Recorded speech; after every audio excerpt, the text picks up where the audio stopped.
I'm going to do a quick video on my iPhone about my heating system. The issue I'm having is I'll set the thermostat upstairs. See, this is the second floor zone. I'll set the thermostat to 62 degrees. I come back upstairs a few hours later and it gets to be extremely warm, like 67 degrees. Yes, that's extremely warm for me in the wintertime anyway. So this valve is original to the house. This house was built in like the early 90s. And what has happened over time is the motor hasn't necessarily failed because, you know, it still turns on, but the linkages inside this valve have failed. And I'll give you the part number for this valve. Here's the new one, which I have wired up. But this is made by Honeywell, I believe, and this is a v8043e1012. And these are extremely common valves. So yeah, basically all you need to do is order up a new valve, which that cost around $80 or $90. And unfortunately, when you buy the new valve, it is going to come with the soldering valve. But as long as that's not leaking and, you know, you can still open up the valve manually just fine. By the way, you can open up the valve manually by flipping this switch to the right. You can see this one having a real hard time returning. Yeah, so it's getting stuck open. The linkages inside there are bad, but yeah, let me take this off. But as long as this part still turns just fine, then there's no need to replace the whole valve. You can just replace the electronic motor. But again, when you buy the new part, it's going to be this motor assembly as well as the solder on valve. So I've determined that this part is good, so there's no need to, you know, drain the system and solder in the new valve right there. All you need to do is wire in the new part of the valve exactly the same way the old part of the valve was installed. So all you do, it doesn't matter which yellow wire you have to which wire nut, as long as you have the yellow wires matching, as you know, where your yellow wires were, and your red wires going to where your red wires were going.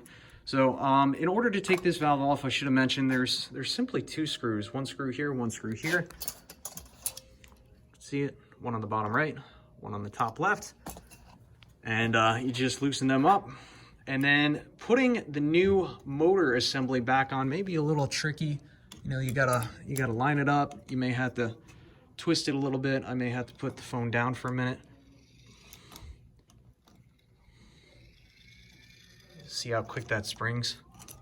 So yeah, something was definitely up with my old motor. Let me put the iPhone down for a second here and try and get this on here. You can see what position this internal key is at, which it's slightly to the right. So if I put this on here and flip it a little bit, it should grab.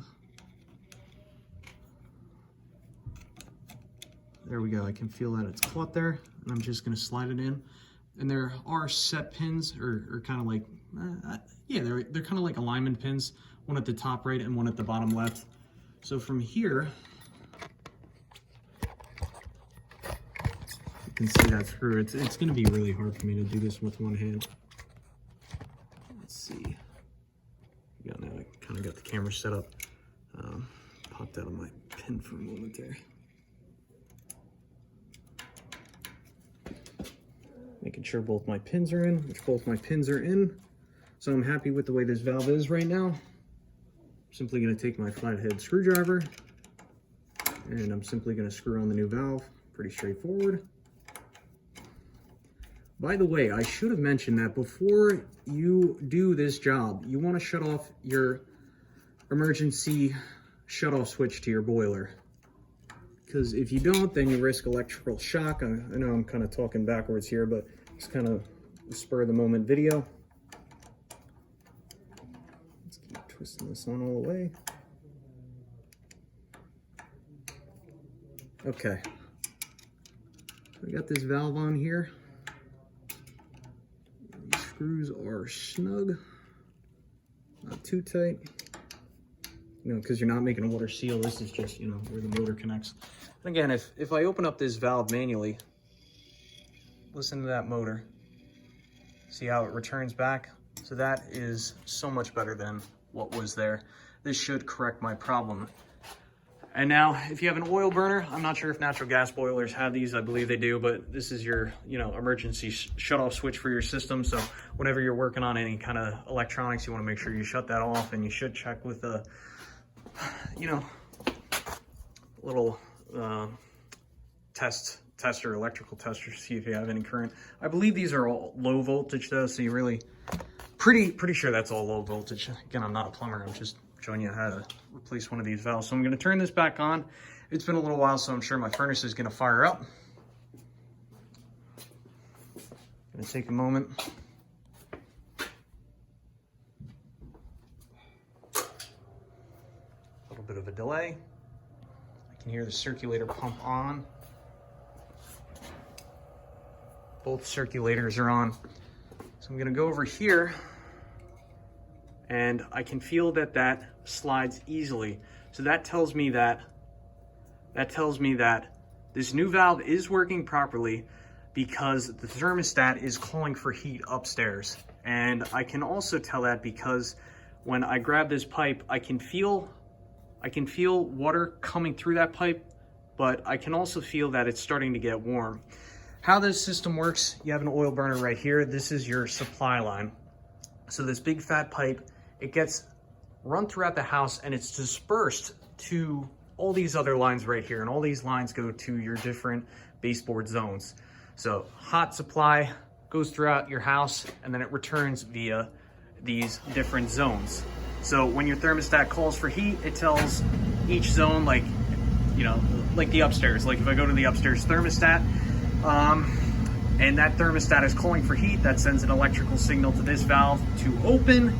It opens, therefore allowing that hot water to flow through the baseboard upstairs and return through this pipe. I can still feel the warm water coming through there. So yeah, this is a good repair. This is pretty simple. The only thing I have to do now is just put the cover back on here.